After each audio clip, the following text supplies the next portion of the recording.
हाँ जी, राम राम।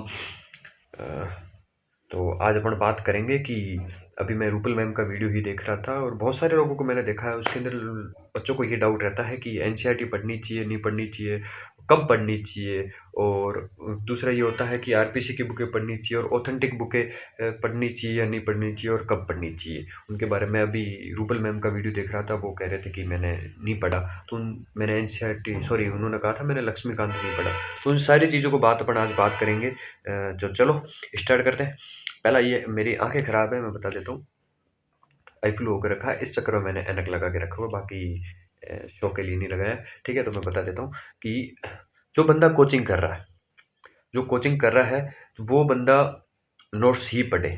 जिन्होंने कोचिंग करके रखी है उसको नोट्स एक एक याद है, एक एक वर्ड उसके अंदर। एक ऐसा होता है ना कि आपको नोट्स पूरे के पूरे याद है, तब जाके आप किसी अलग बुक पे जाओ, तब आप एनसीईआरटी पे जाओ, आरपीसी की बुकों पे जाओ। उससे पहले यदि आपने पैसे लगा के रखे हुए हैं और कोचिंग के अंदर आपकी रनिंग कोचिंग चल रही है और आपको नोट्स याद नहीं है, तो आप नोट्स ही पढ़ो। नोट्स आपको कवर करवा देंगे। जब वो भी याद नहीं है, आपको 80% नोट है कम से कम।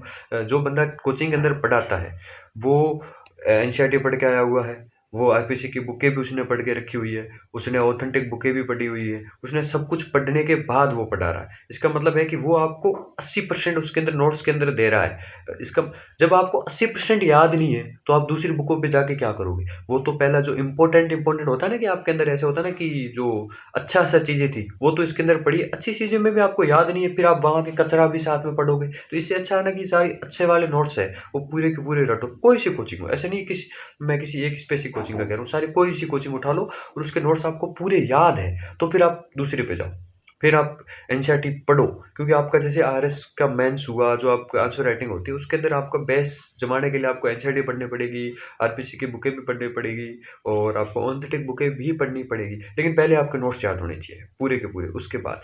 और दूसरा ऐसा है कि जो बंदा अभी कोचिंग लगाने की सोच रहा है और अभी वो सोच रहा है कि मैं पढ़ूं, तो पढ़ ले।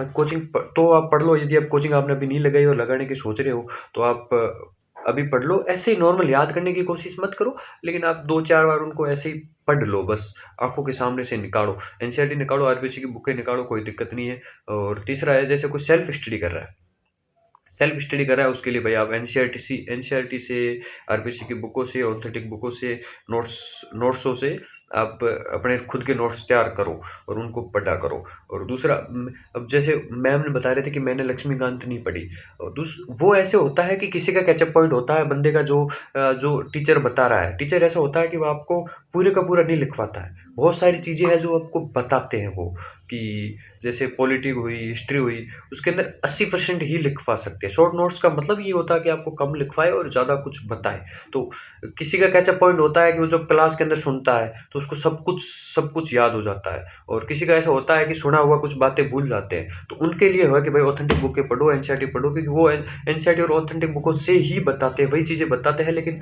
याद नहीं रहता। जैसे मैम को याद सब कुछ रहा हुआ होगा, तो इसलिए मैम ने नहीं पढ़ी होगी। जैसे मैं हूँ, मेरे को सब कुछ पॉलिटी के अंदर जो नहीं याद है। जैसे मेरे को एक्ट याद नहीं है, एक्ट तो याद है सारे के सारे। दूसरे जैसे कुछ ऐसे होता है ना कि बात वो याद नहीं रहती, जो सर बताते हैं वो, तो उसके लिए वापस बेसिक जमाने के लिए मेरे को एनसीईआरटी भी पढ़नी पड़ रही है, लक्ष्मीकांत भी पढ़नी पड़ रही है। और तो ये चीज़ें, तब मेरा तो ये कहना है कि जब आप नोट्स पूरे तैयार हो तो सारी चीज़ें पढ़ा करो। नोट्स पूरे तैयार होने के बाद कि आपको नोट्स के चप्पा चप्पा याद है, तब पढ़ा करो। और सेल्फ स्टडी वालों के लिए मैं कहूँगा भाई आप साथ में लेके पढ़ो। पहले कुछ आपने किसी की कोचिंग के नोट्स लेके रखे तो वो भी रट लो। और कोचिंग नोट्स से ऐसा होता है कि आपको थोड़ी सी कुछ रट्टाफिकेशन वाले तो याद हो जाते हैं, लेकिन जैसे कुछ समझने वाली चीज़ें हैं तो उसके लिए तो बुकें पढ़नी पड़ेगी। और अभी जो आरपीसी का और दूसरे बोर्ड का जो मोड है, उनका मूड है, उसके हिसाब से तो लग रहा है कि आपको ये सारी चीज़ें पढ़नी चाहिए।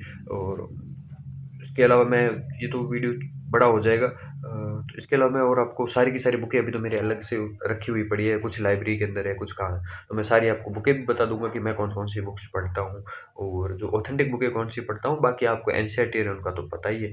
ऑथेंटिक बुकों के अंदर मैं बता दूंगा किस पब्लिकेशन की है और किस सर की है, तो वो मैं बता दूंगा। जैसे मैं हिंदी के लिए तो आपको पता है सबसे सर्व राजस्थान के अंदर क्या ऑल इंडिया के अंदर ही राघव प्रकाश चलती है। और पॉलिटी के लिए मैं लक्ष्मीकांत पढ़ता हूँ, और बाकी वाले आपको बता दूंगा। ठीक है, थैंक यू।